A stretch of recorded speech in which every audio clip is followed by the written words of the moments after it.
Outra dica super importante é você antecipar o que vai acontecer para a criança. Como eu já falei, nós adultos, nós temos agendas. Por quê? Primeiro, para que a gente não esqueça dos nossos compromissos, mas a gente também tem um preparo, uma antecipação daquele evento, do que vai acontecer. Com a criança não é diferente. E a gente pode...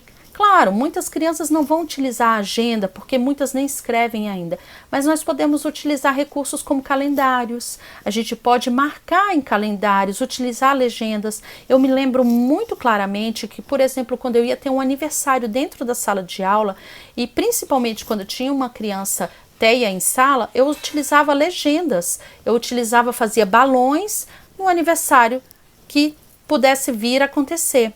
Isso pode acontecer também, principalmente em ensaios escolares, as festas juninas, as festas da família. A criança desorganiza muitas vezes porque tem uma quebra de rotina para que entre um ensaio e a gente não sinaliza para essa criança de forma registrada o que vai acontecer. Uma dica que eu dou para vocês também é que a gente também tenha muito bom senso em relação a isso. É claro que, dependendo da maturidade da criança, de como a criança está em sua compreensão, a gente também não cria muita ansiedade na criança. De que tipo? Quando a gente oferece um calendário, a gente oferece para eventos próximos, porque também, senão você vai fazer uma viagem daqui 2 anos e você começa a marcar com essa criança, o que você vai fazer com isso? Ao invés de dar um conforto, uma previsibilidade para essa criança, você vai gerar uma ansiedade. Porque todos os dias, eu posso afirmar para vocês, a criança vai perguntar, tá chegando? Tá chegando? Parece aquelas viagens que a gente faz de carro, longas, imensas, e que as crianças no carro ficam. Mãe tá chegando, mãe tá chegando. Então, assim, ninguém aqui quer provocar ansiedade. A gente quer cada vez mais dar previsibilidade e conforto para essa criança. Tabela de pontos. E aí eu escuto muito, inclusive de professores, de colegas de trabalho. A gente vai premiar tudo que a criança fizer? Depende. Lembra que a gente está falando de comportamento? E a gente aqui não está falando de ficar adestrando ninguém, não é um adestramento, nós estamos trabalhando comportamentos. Então, enquanto aquele comportamento está sendo trabalhado, construído, não tem o menor problema da questão do reforço. E muitas vezes a pessoa fala, mas a criança vai ficar dependente do reforço. Muito pelo contrário. Quando a criança começa a entender, a se naturalizar, a generalizar um comportamento, é como se fosse dirigir. Quando a gente está ali dirigindo, que a gente começa a dirigir um carro, no começo a gente erra, e o instrutor fala, olha, foi legal, olha, isso foi legal, olha, dá certo, olha, e vai muito bem, você foi muito bem. Cada vez menos ele vai dando reforços e a gente vai conseguindo fazer. Até que quando a gente consegue de fato dirigir, a gente não precisa mais desse reforço verbal, desse reforço físico, a gente já não precisa, se tornou natural. Então a tendência é justamente o contrário, é que no momento de construção, sim, tem o reforço e por isso a tabela de pontos. Muitos pais utilizam as estrelinhas, professores utilizam o objeto de desejo, tem aquele momento da construção. Mas depois de generalizado o comportamento, vocês vão perceber que automaticamente não há necessidade desse reforço contínuo, desse reforço o tempo inteiro. Então, podem ficar tranquilos, as famílias tranquilas, porque dica de quem vive, dica de quem faz, e faço e posso afirmar para vocês, confiem, dá muito. Essas dicas que eu estou dando para vocês são dicas que podem ser utilizadas tanto na escola quanto em casa. E logo, logo vocês vão perceber que os comportamentos que vocês desejam serão generalizados, então a criança fará cada vez mais naturalmente. Então, por exemplo, ter um painel de antes e depois, principalmente quando a criança já vai adquirindo um pouco mais de compreensão em relação a comandos. Então, eu mostro o que eu faço antes e o que eu tenho depois. Por exemplo, eu faço a minha tarefa, a minha atividade ali proposta e depois eu vou brincar.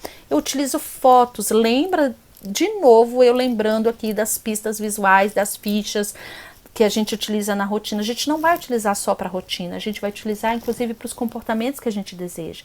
Nesse primeiro momento, a gente precisa muito fazer uso dos recursos visuais, porque nem todas as crianças vão entender somente pela fala, somente pelo comando que você dá. O recurso visual é uma pista que a criança utiliza e ela se apropria daquilo para que cada vez mais ela vá compreendendo e generalizando esses comportamentos. Então a gente pode fazer esse quadro, principalmente em casa, que a gente tem filhos que já fazem algumas atividades dentro de casa. Então, por exemplo, eu faço a minha tarefa de casa, depois eu brinco no videogame. Muita coisa a gente pode também fazer, principalmente com crianças que às vezes dão trabalho para tomar banho. Eu brinco e depois eu tomo banho. Então, uso as gravuras do antes e o depois, até a criança entender e ela mesma vai fazendo aquele checklist. Outro recurso que a gente pode e deve utilizar, inclusive de forma muito visual, é o cronômetro. Por quê? Porque lembra que eu falei da previsibilidade, da antecipação de algumas coisas, da retirada de estímulos? Muitas vezes eu vejo muitos pais, muitas famílias e professores também. Olha, acabou a brincadeira, vamos todos para a sala. E aí tem aquela coisa, todas as crianças começam a ficar muito chateadas, muito agoniadas, porque realmente você corta o momento que é um momento de prazer. Então, o que é o meu conselho? Com o cronômetro, a gente pode fazer muito isso assim, ó. Olha, daqui 5 minutos eu vou chamar você e você vem pra gente poder fazer a próxima atividade. Isso eu tô dizendo no caso do professor. A família, a mesma coisa, tá lá no clube com as crianças, eles adoram, tem muito essa questão da piscina, né? Então eu vou dar 5 minutos. Inclusive, vocês podem colocar de forma visual e sonora. Tem hoje em dia, a gente tem cronômetros que apitam, o próprio celular, ele apita quando acaba o tempo. Então você mostra para a criança. Acabou o tempo, você retira a criança. Pode ter alguma resistência no começo, mas depois a criança naturalmente vai entendendo que ela vai sempre ter o momento dela e que vocês poderão conversar a respeito desses momentos, tá bom?